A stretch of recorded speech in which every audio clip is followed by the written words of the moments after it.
বড়দের ক্ষেত্রে যেমন নাক ডাকা অনেক কারণ ইম্পর্টেন্ট কারণ অবশ্যই টনসিল বড়, অ্যাডিনোয়েড আছে, ওজন বেশি, নেজাল অবস্ট্রাকশন ওগুলো যেমন আছেই, তার সঙ্গে কিন্তু ছোটদের ক্ষেত্রে মেনলি কিন্তু অ্যাডিনয়েড এবং tonsil is the main culprit. তার মধ্যে যদি বিশেষভাবে বলতে হয় আপনাকে adenoid is the main basic culprit. অবশ্যই অ্যালার্জি কিছুটা ফ্যাক্টর করে, অনেক সময় যদি অ্যালার্জির জন্য টার্বিনেট, নাকের পাশে টার্বিনেটগুলো ফুলে যায়, সেই টার্বিনেটগুলো অনেক সময় ব্লক করতে পারে, কিন্তু অ্যাডিনয়েড ইজ দ্য মেন। আমরা যে আন্দাজে বলে দিই বাচ্চা তারা ভালো ঘুমোচ্ছে বোধহয় নাক ডাকছে না, মোটেই না, ক্ষতিকারক। বেসিক্যালি বাচ্চাদের অবস্ট্রাকটিভ স্লিপ অ্যাপনি যদি ডেভেলপ করে তাহলে বাচ্চার পড়াশোনায় ক্ষতি হয়, গ্রোথ হ্যাম্পার করে। বাচ্চা সবসময় কাশে রাতের দিকে, বাবা মা ভাবছে এই ইনহেলার দিচ্ছে, এই কাশির ওষুধ দিয়ে যাচ্ছে, না, আদতে বাচ্চার নাকের পেছনে কোনো না কিছু আছে।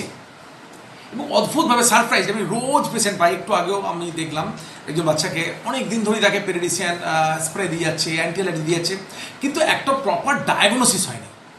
তো প্রপার ডায়াগনোসিস কিন্তু যখনই অ্যালার্জি বলে, অ্যালার্জি অ্যালার্জি অ্যালার্জি, কিসের অ্যালার্জি, কেন অ্যালার্জি, তো আদৌ কি তার দেখা হয়েছে নাকটা, সে নাক দিয়ে নিঃশ্বাস নেয় কেন? নিঃশ্বাস যদি না নেয় নাক দিকে, মুখ দিয়ে শ্বাস নেয়, তার মানে নাকটা বন্ধ আছে। তার বন্ধ থাকলে কি হচ্ছে, একটা ড্রেন, আপনার বাড়িতে যদি ড্রেন বন্ধ থাকে সবসময় কী হবে, সবসময় মশারি নোংরা জমবে। তো নাকটাও তো বন্ধ আছে কিনা দেখতে হবে একবার, মিনিমাম একটা এন্ডোস্কোপি করা হয়নি। এক্সরে দিয়ে অনেক সময় বোঝা যায় না, এক্সরে ডায়াগনোস প্রপার ডায়াগনোস হয় না, কারণ হচ্ছে একটা মাংস আছে তার পেছনে সাইডে টিউব ব্লক কিনা, বা নাকটা প্রপারলি তার বন্ধ হচ্ছে কিনা রাতে ঘুমোলে, সেটা কিন্তু অ্যাসেসমেন্ট হয় না।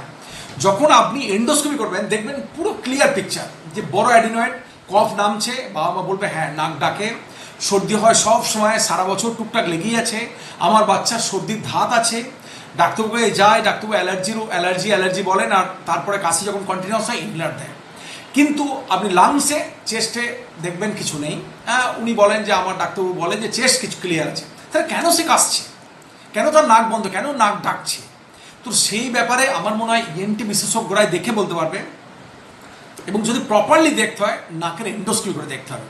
হ্যাঁ বলবেন বাচ্চারা এন্ডোস্কোপি করতে কি কষ্ট, না, 2 বছরের বাচ্চাও করি, আপনাকে ছবি দেখিয়ে দিচ্ছি, 2 বছরের বাচ্চাকেও আমরা এন্ডোস্কোপি করি, প্রপারলি করতে পারি, কারণ কোনো ভয় নেই, গার্জেনের সামনে গিয়ে আমরা এন্ডোস্কোপি করি, এবং এন্ডোস্কোপি করলে আপনার পুরো পিকচার চেঞ্জ হয়ে যাবে, বুঝতে পারবেন বাচ্চারা এক্স্যাক্টলি কী আছে। আন্দাজে অ্যালার্জি অথচ দেখছি আমরা বিগ অ্যাডিনয়েড কিন্তু অ্যালার্জি বলে ট্রিটমেন্ট হচ্ছে। 2 বছরের বাচ্চা ম্যানচেস্টার থেকে ফিরে এলো, সব সময় হাঁ করে থাকে। আপনি যদি এই ছবিটা দেখান, বড় অ্যাডিনয়েড আছে কিন্তু সারা বছর অ্যালার্জি